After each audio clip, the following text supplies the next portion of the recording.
2026년 상반기 한국 경제, 다들 어떻게 보고 계신가요? 오늘 저희가 한번 제대로, 마치 의사가 환자를 진단하듯이 우리 경제의 건강 상태를 샅샅이 훑어보고 명확한 진단서를 내려보겠습니다.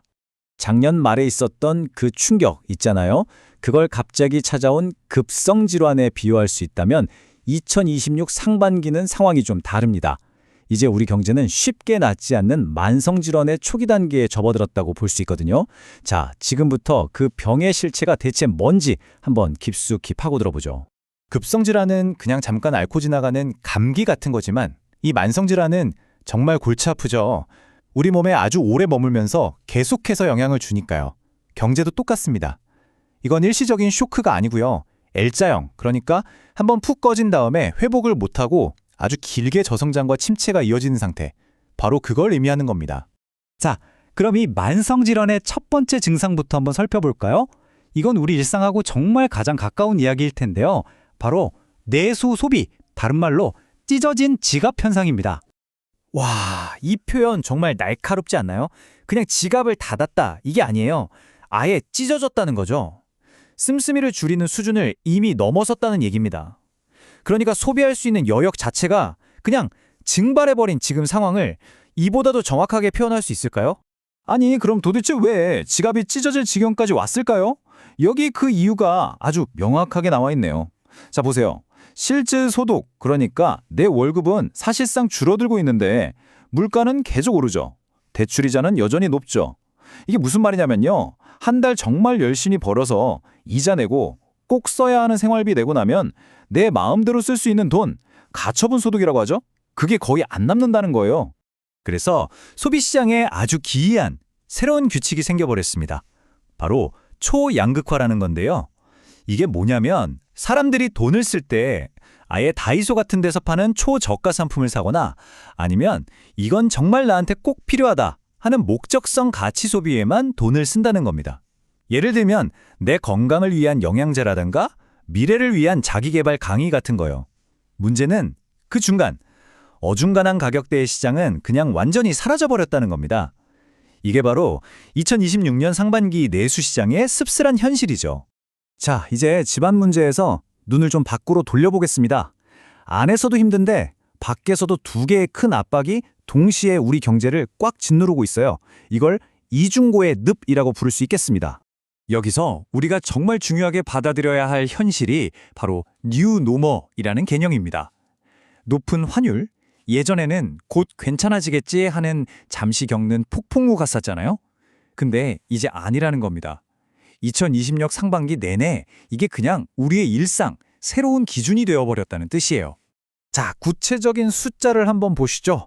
원달러 환율이 1,440원에서 1,450원대. 와, 이 수준을 계속 유지할 가능성이 높다고 합니다. 이게 수입 물가에 얼마나 직접적인 타격을 주겠어요. 정말 엄청난 부담이죠. 그리고 이게 달러만의 문제가 아닙니다. 바로 위안화 환율을 보세요. 이것도 200원대에 육박하고 있습니다. 그러니까 미국이랑 중국 양쪽에서 오는 환율 압박이 동시에 거세지고 있다는 거죠. 상황이 이렇다 보니 우리 경제의 거의 마지막 보루라고 할 수 있는 수출마저 흔들리고 있습니다.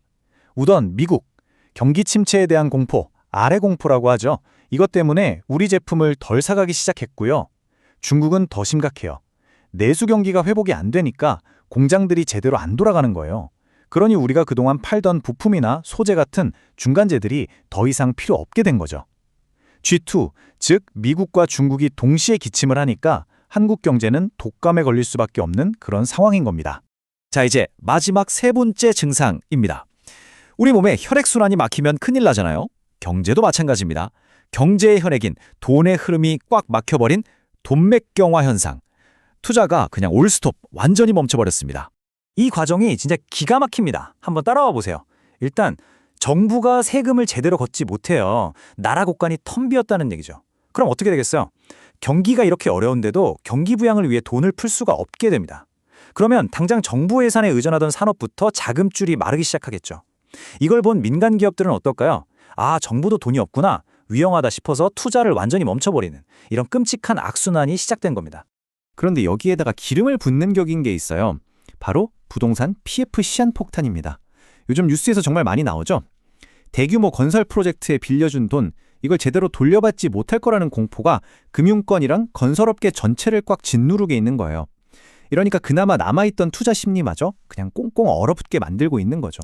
자, 지금까지 우리가 진단한 세 가지 증상들, 이걸 모두 모아서 2026년 상반기 우리 경제의 전체적인 모습을 한번 그려보겠습니다. 바로 이 표가 모든 걸 요약해 줍니다. 한번 보시죠. 안으로는 소비가 찢어진 지갑 현상으로 무너졌고요. 밖으로는 고환율과 G2의 동단 부진이라는 이중고를 겪고 있죠. 그리고 돈의 흐름은 돈맥경화로 완전히 막혀버렸습니다. 이 세 가지가 바로 2026년 상반기 한국 경제를 괴롭히는 만성질환의 핵심 증상들이라고 할 수 있습니다. 그래서 오늘 이야기의 핵심은 바로 이럽니다. 우리 경제가 그냥 잠깐 아픈 게 아니라 장기적으로 계속될 만성질환 상태에 들어섰다는 진단이 내려진 거예요. 자, 그렇다면 이런 상황 속에서 우리 개인들은 또 우리 사회는 대체 무엇을 준비하고 또 어떻게 대비해야 할까요? 아마 이 질문이 2026년 상반기를 살아가는 우리 모두에게 주어진 가장 중요하고도 무거운 숙제가 아닐까 싶습니다.